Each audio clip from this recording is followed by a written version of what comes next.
Maruming paligid, malnutrisyon at polusyon. Kabilang yan sa mga dahilan kung bakit ang sakit na pneumonia, #1 killer pa rin, ika nga ng mga batang edad 5 pababa.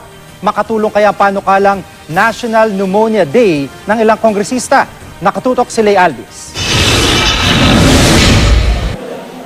Nagagamot ang pneumonia o pulmonya, pero mahigit 1 milyong batang 5 taong gulang o mas bata pa ang namamatay dahil dito kada taon. Sa Pilipinas, ito ang #1 killer ng mga batang ganong edad ayon sa World Health Organization. Malnutrition, undernourishment, pollution at secondhand smoke ang ilan sa mga nakakapagpalala ng pulmonya ayon sa WHO. Paniwala ni Cagayan de Oro 2nd District Representative Rufus Rodriguez, kulang pa rin ang kaalaman ng publiko tungkol sa pneumonia. Kaya panukalan niya at kapatid niyang si Abante Mindanao Party List Representative Maximo Rodriguez, ideklarang National Pneumonia Day ang November 12, na siya ring World Pneumonia Day.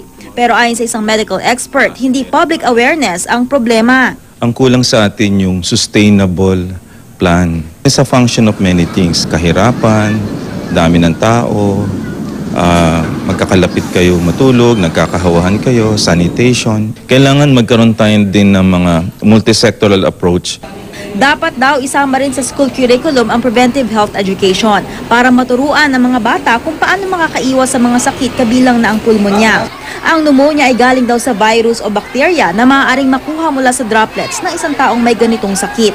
Lagnat, pag-ubo at hirap sa paghinga ang sintomas ng pneumonia. Kung nakararanas ng ganitong mga sintomas, magpatingin na agad sa doktor. Yung mga sanitation measures, hugas kamay, pag-uubo, iwasan natin, or yung mga usual na tinuturo ng Department of Health, no?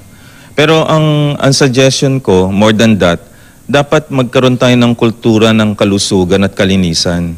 Bukod sa mga bata, madali ring magkapulmonya ang mga may edad na 60 taong gulang pataas, lalo na yung mga may sakit sa puso, chronic obstructive pulmonary disease, cancer at diabetes.